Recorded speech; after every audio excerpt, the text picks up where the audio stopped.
Assalamualaikum warahmatullahi wabarakatuh. Perkenalkan, kami dari kelompok 6 akan membahas tentang morfologi dan pembelajaran di sekolah dasar. Pertama, saya akan mengenalkan anggota yang bernama Safira Maulia, yang kedua ada Ahmad Isanuddin, yang ketiga ada Dinda Putri Wijayanti, yang keempat ada Ranita Afiani, dan yang terakhir ada Agnes Om Yulianti. Pertama ada pengertian morfologi. Morfologi merupakan cabang linguistik yang mengidentifikasikan satuan-satuan dasar bahasa sebagai satuan gramatika. Morfologi mempelajari seluk-beluk bentuk kata serta pengaruh perubahan-perubahan bentuk kata terhadap golongan dan arti kata. Dikatakan bahwa morfologi mempelajari seluk-beluk bentuk kata serta fungsi perubahan-perubahan bentuk kata itu, baik fungsi gramatik maupun fungsi semantik. Morf dalam bahasa Indonesia dijumpai bentuk-bentuk kata seperti bangunan, membangun, dibangun, terbangun, dibangunkan. Dengan melihat deretan bentuk-bentuk tersebut, penutur bahasa Indonesia dapat dengan mudah memisahkan masing-masing bentuk tersebut atas unsur-unsurnya. Unsur-unsur tersebut ada yang bersifat konstan dan ada yang bersifat berubah-ubah. Unsur yang bersifat konstan adalah bangun, sedangkan yang bersifat berubah-ubah adalah an, mem, di, ter, dan dikan. Penutur asli bahasa Indonesia mengetahui bahwa bangun tanpa bergabung dengan unsur yang bersifat berubah-ubah sudah memiliki makna tersendiri. Tetapi jika bentuk tersebut dibagi-bagi menjadi satuan yang lebih kecil, untuk bentuk tersebut tidak lagi memiliki makna. Jadi, bangun merupakan satuan terkecil yang bermakna. Makna yang dimilikinya disebut makna leksikal, yaitu makna yang dimiliki unsur-unsur bahasa lepas dari penggunaannya atau konteksnya. Selanjutnya, alomorf. Dalam subbab pengenalan fonem dikatakan bahwa bunyi-bunyi bahasa cenderung berubah sesuai dengan lingkungannya. Morf pada dasarnya adalah deretan fonem. Jadi, jika terdapat dua morf atau lebih yang digabungkan, berarti bahwa deretan fonem yang membentuk morf-morf tersebut akan saling mempengaruhi, sehingga di antara fonem-fonem tersebut cenderung berubah. Saling mempengaruhi tersebut dapat bersifat progresif, regresif, atau resiprokal, atau dapat pada tingkat total atau partial, atau dapat pada jarak yang dekat, kontinu, atau jauh, disket. Akibat perubahan fonem yang membentuk morf menyebabkan keragaman bentuk morf. Keragaman bentuk morf dapat terjadi baik pada morf yang digabungkan maupun pada morf yang digabungi. Tetapi keberagaman bentuk morf tersebut tidak menyebabkan perubahan makna.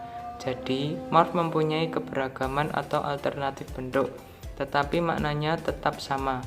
Keragaman atau alternasi bentuk-bentuk fonetif morf dengan makna yang tetap sama, itulah yang disebut alomorf. Morfem, istilah morf yang diartikan sebagai satuan terkecil yang bermakna tetapi dalam distribusinya. Morf-morf yang bermakna sama mempunyai keragaman bentuk artmorf. Jadi anggota artmorf mempunyai struktur fenomena yang mirip dengan lingkungan makna yang sama. Anggota artmorf tersebut termasuk suatu kelas atau satu keluarga. Kelas berbentuk-bentuk minimal yang sama atau mirip dengan lingkungan pengertian yang sama atau mirip, yang disebut morf. Morf-morf yang dapat muncul dalam berbagai kombinasi. Materi morfologi pada siswa kelas rendah sekolah dasar. Yang pertama, kelas 1 mengenal kata dasar dari kata turunan melalui pendeskripsian, menyalin dan melengkapi kalimat. Tingkat pengenalan. Contoh pendeskripsiannya, ini sepatu. Sepatu ada dua, warnanya hitam dan putih. Contoh menyalin, hadiah. Contoh melengkapi kalimat, Ani Bali. Titik-titik bisa diisi dengan menari. Ani menari Bali. Yang selanjutnya, kelas 2. Mengenal kata dasar dan turunan berimbuhan, awalan, sisipan, dan akhiran. Gabungan kata dasar dan awalan sekaligus akhiran, tingkat pemula. Dan yang selanjutnya, kelas 3, mengenal kata dasar dan turunan, berimbuhan, awalan, sisipan, dan akhiran, gabungan kata dasar dan awalan sekaligus akhiran, tingkat lanjut. Contohnya, menjelaskan petunjuk, misal menjelaskan petunjuk membuat jus. Materi morfologi pada siswa kelas tinggi di sekolah dasar. Kelas 4. Kajian morfologi dalam bentuk inflektif dan deriatif. Bentuk inflektif dan deriatif untuk menginformasikan atau menyatakan sesuatu dari materi ajar.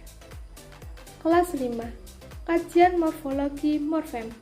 Peserta didik harus mencocokkan kata mana yang sesuai dengan morfem, agar kalimat tersebut menjadi sebuah kalimat yang padu dan benar. Serta peserta didik harus menguasai makna konotasi dan kata yang terbentuk interaktif, di mana kata tersebut banyak mengambil kata serapan yang berasal dari bahasa Inggris. Kajian morfologi dalam pemajemukan. Siswa harus menggabungkan di mana kalimat tersebut merupakan gabungan dari dua kata yang menimbulkan suatu arti baru. Kelas 6. Kajian morfologi reduplikasi. Penjelasan di mana kata yang mengandung reduplikasi yang dibaca menjadi berulang-ulang. Kajian morfologi pemajemukan. Siswa harus paham mengenai arti kata konotasi dan kata pemajemukan yang merupakan kata yang mempunyai arti baru. Demikianlah presentasi kelompok kami. Apabila ada kesalahan dalam pengucapan,